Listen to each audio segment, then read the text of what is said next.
Okay, we've got the forks on. Let's check the water and the oil. Hydraulic. Got a little pickup. If you remember those limbs we cut down in the pasture by the pond, we've got to get those up and into a burn pile. So that's our challenge for this morning. So we're going to get that knocked out pretty quick. All good. Full. I got to get some air in that tire. It's still leaking down. Check the hydraulic fluid. Beautiful. Clean and clear. Okay. Looks like we got everything checked out and ready to go for this morning's brief work. And this has been an incredible tractor for me. You know, I didn't know much about tractors, hadn't operated them an awful lot before I bought this Massey Ferguson used. It's probably 35 years old. It runs, you know, I go out, I fill it up with fuel, check the oil, hydraulics, crank it, work on it, bring it back and stop it. It's a great old tractor. I don't know if they make them that good anymore. Now, it's not hydrostat. You have to actually put it in gear and use a clutch, but that's okay. I don't mind doing that. So I think everything's ready to go. So I think we're in good shape with the tractor. It's time to go down and get started picking up some limbs. So let's get the whole thing started up.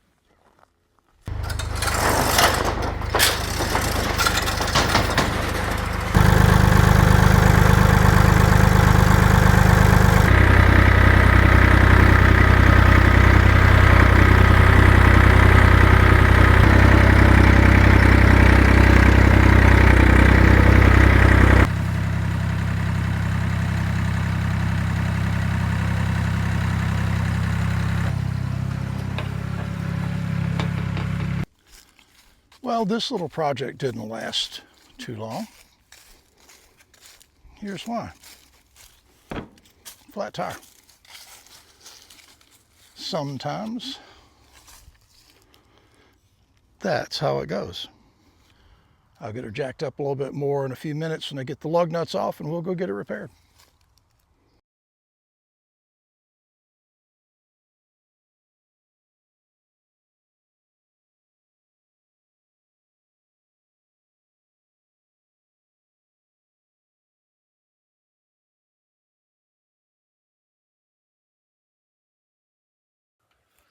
On the back of this stud, there are these small, I guess you call them splines.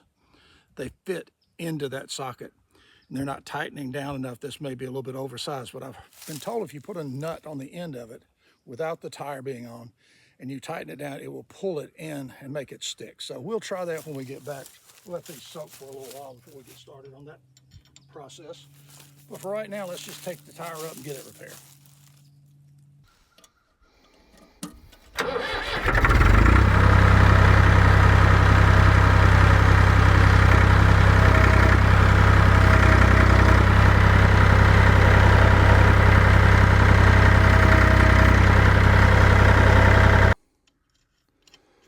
Let's see if we can make this tightening trick work here on this stud.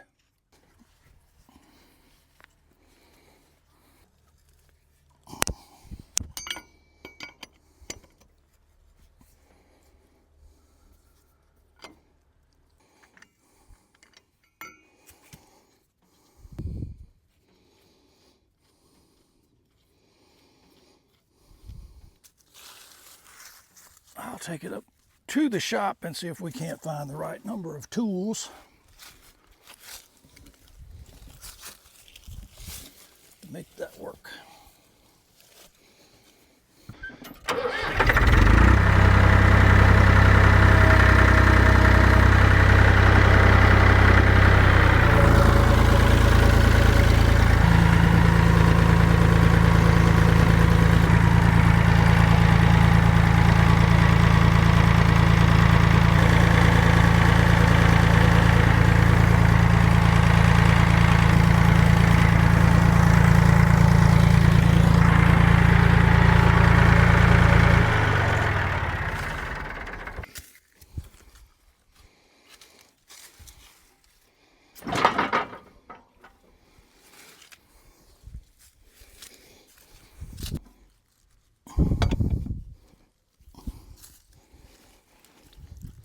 it's ready. Okay, that's good.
That looks an awful lot better.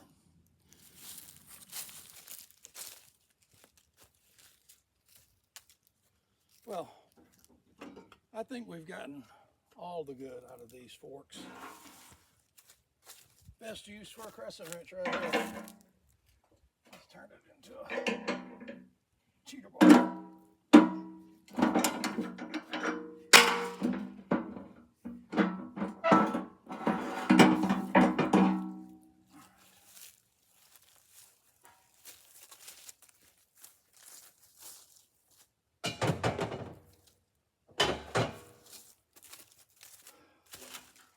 Here's the deal. Got one bar that was loose and wobbling. I had this plate, a plate just like this, up under it. So the bolt would tighten up before it ran out of threads. The bolt got bent when I was really stupidly jamming those forks up into a tree trying to knock a limb down. Really damaged them beyond probably hope. Now I've lost this, so I'm hoping it's not out here where I'm going to be mowing. I'm going to take the bucket and just push some of this stuff back a little bit and see if I can find it. But if not, we'll take a chance on it. We'll just get some new forks and we'll go from there. Always something.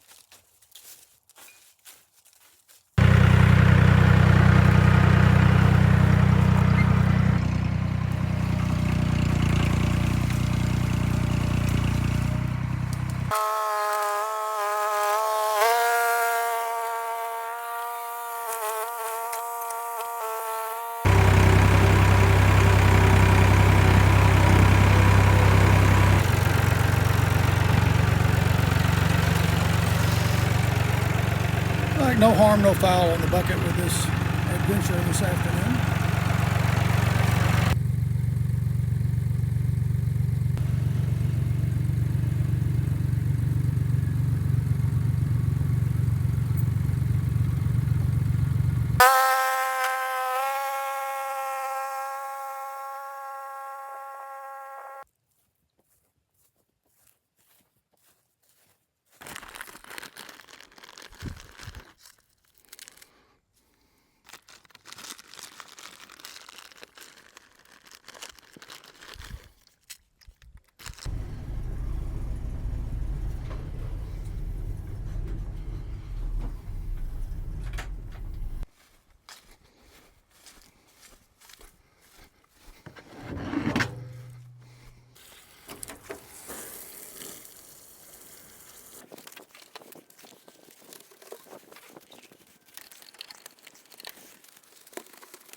Now, one other thing. If you own one of these trucks in this model, I think it's a 63 through a 66 with this big square hood, the giant hood, small fenders. There's something you probably already know, but if you're in the market for one, take this tip. Always raise this hood after you wash it. Raise the hood and let all this water drain out, because there's flanges on the bottom that just hold water tight. This hood, when I replaced it, had some damage. I thought I had repaired it, but I've got another crack right here. A little bit more work needs to be done there, but it is notorious for catching water and rotting out the bottom and the corners of this hood. This front piece can be replaced, but it's kind of a pain. It takes a little bit of welding and cutting and all that kind of good stuff. So I'm not going to do that, I don't think. The other tip I'll give you about these old trucks is don't slam this hood. It puts tremendous pressure if your little rubber grommet is missing off of the hood, and this one is. It just connects there. It can start that cracking process around that corner, and it's really bad for the hinges. Just pull it down and hand close it like that. Truck wash, December, seems to be over. I want to give you a quick update on what's going on here in the shop or garage, whichever suits your fancy. Finally, the mini fridge is here. My wife asked me why I needed a mini fridge when we had a large one down at the pool. I told her I wasn't always at the pool. That went over great. The other thing is pecans. Here's our separated container of smaller pecans. That box, I would guess that's a good 50 pounds of pecans we've picked up. And here is another group that we're just letting dry out. I'm doing some hand sorting. And after a while, you can kind of hear the ones that have holes in them, like that one right there. You can see that hole, just an insect hole. So obviously that pecan is no good. And they make a very distinct sound when you're rolling them around here. You can find them. But these are just drying. Hopefully in the next few days, maybe Friday after Christmas, we'll get these cracked and we'll have some pecans. It was good to get these couple of projects out of the way today. I want to get those brush piles picked up. Unfortunately, I ran over a piece of barbed wire. It was about that long and really knocked that tire down pretty quick. Ran it up. Big shout out to Mitchum's Napa for taking care of that flat tire right away and getting me back into operating mode. $10. I don't see how they can make any money off of that, but I'm glad they do. Tractor's running fine. We are going to definitely need new forks. I have finally just destroyed those completely, but we got the piles picked up. Got the old truck washed. In the next several days, I'll come out here. I will Rain-X the windows and I will put some wax on it. I'm not sure exactly how I'm going to do that, but we'll get some wax on it. I try to keep this paint in good shape. I don't know if I ever mentioned it, but this is the first vehicle I ever painted, and I painted it when we lived in Opelika, out in front of a garage shop just like this, under a oak tree in the spring. And you can feel it. It's got a little graininess to it. This is for sure a marketplace paint job. From about 30 feet, it looks like $1 million, but you get up close to it, you can see a little orange peel, you can see a little grit, but that's just fine by me because it's a good old work truck and it belongs in the family. It's been in the family forever, so I'm pretty happy with it. We're going to wrap it up. It's just about getting dark here. I hope you guys have a great Christmas. Merry Christmas to you. Happy holidays. Take care of yourself. Go out and spend some time with your family. It will be the best part of your week for sure. And we will come back when we get into a little bit more fun around Sid's Blue Sky Farm. But as of now, we're out of here. See ya.